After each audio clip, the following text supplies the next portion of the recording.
पिछले कुछ दिनों से American house speaker Nancy Pelosi के ताइवान विजिट को लेकर अमेरिका और चाइना में काफी ठनी हुई है, जबकि ये दौरा 1997 के बाद किसी भी अमेरिकन सियासतदान का पहला दौरा था। चाइना ने इस दौरे को लेकर बेशबहा बार अमेरिका को वार्न किया था, पर इन सारी चीजों को बलाए ताक रखते हुए नैन्सी अपने 2 रोजा कामयाब दौरे से वापस ताइवान से अगली मंजिल की तरफ रवाना हो चुकी हैं।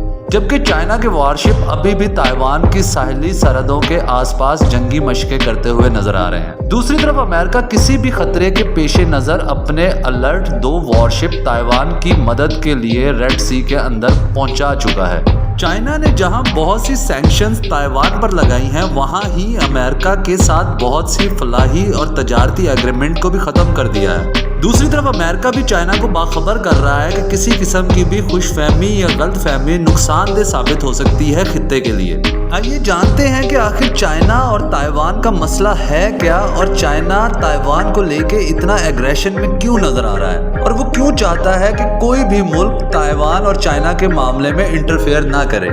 अगर हम दुनिया के नक्शे पर नजर डालें तो हमें 2 चाइना नजर आते हैं। मतलब एक है पीपल्स रिपब्लिक ऑफ चाइना, जिसकी आबादी 1.28 बिलियन है और वहाँ कम्युनिस्ट पार्टी की हुकूमत है जो कि वन चाइना पॉलिसी पर यकीन रखती है। और दूसरा है द रिपब्लिक ऑफ चाइना, जिसकी आबादी 24 मिलियन है और यहाँ 1947 से डिक्टेटरशिप और मल्टी डेमोक्रेटिक पार्टीज की हुकूमत रही है। कहानी स्टार्ट होती है 1912 से, जब चाइना से बादशाहत का 2000 साल बाद खात्मा होता है और पहली दफा China the Republic of China के तौर पर नक्शे पर नजर आता है। पर अगले 15 साल में पूरे चाइना में कम्युनिस्ट पार्टी अपनी जड़ें मजबूत करना स्टार्ट करती है। पर 1927 की कम्युनिस्ट चाइनीज की मैस किलिंग ने चाइना में सिविल वॉर की बुनियाद रखी। आखिरकार सेकेंड वर्ल्ड वॉर के बाद चाइनीज कम्युनिस्ट पार्टी चाइना में कामयाब हो गई और नैनजिंग बेस्ड नेशनलिस्ट गवर्नमेंट को 1949 में चाइना से मार भगाया, जो कि उस छोटे से आइलैंड पे जो आजकल ताइवान है समेट कर रह गई। और यूं ताइपे को उन्होंने अपना दारुल हुकूमत बनाया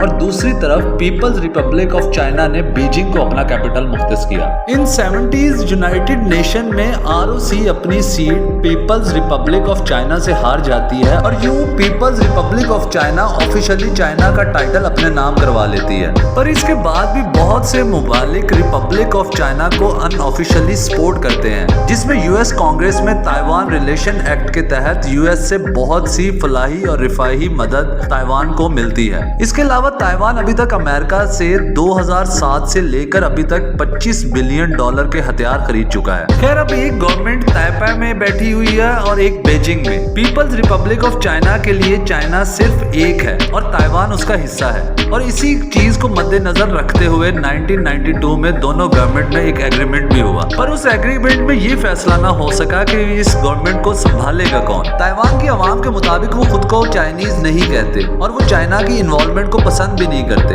हत्ता कि 1992 के एग्रीमेंट के मुताबिक ताइवान इंडिपेंडेंस डे नहीं मना सकता, पर फिर भी आने वाले नए सियासतदान इस एग्रीमेंट को अहमियत नहीं देते और गाहे बगाहे ताइवान की सॉलिडिटी की बात करते हुए नजर आते हैं। नैन्सी के इस विजिट ने खित्ते में जंग की फिजा कायम की हुई है। चाइना किसी सूरत में भी ताइवान को किसी के साथ भी एग्रीमेंट करता हुआ नहीं देख सकता। उसके मुताबिक ताइवान चाइना का हिस्सा है, जो कि बीजिंग से ही डील होना चाहिए। जबकि ताइवान फौज पूरी तरह अपनी सरहदों की हिफाजत के लिए अलर्ट रहती है और उसकी सपोर्ट में इसराइल और अमेरिका हमेशा आगे आगे नजर आते हैं। जबकि दूसरी तरफ देखा जाए तो ताइवान के लिए चाइनीज मार्केट बहुत अहमियत रखती है, पर चाइना ने ताइवान पर बहुत सी सैंक्शंस लगा दी हैं। और ना सिर्फ ये, बल्कि वो ताइवान को ऑफिशियली लेने के लिए कोई भी फौजी ऑपरेशन के ऑप्शन को इस्तेमाल करने का भी उंदिया गाहे बगाहे दे चुके हैं। तो व्यूवर, ये वजह है चाइना और ताइवान के कॉन्फ्लिक्ट की। उम्मीद करता हूँ आपको हमारी ये वीडियो बहुत पसंद आई होगी। हमारे चैनल को लाइक एंड सब्सक्राइब करें ताकि आप तक आने वाली हर इंफॉर्मेटिव वीडियो आसानी से पहुंच सके। तब तक अपना ख्याल रखिए। अल्लाह हाफिज।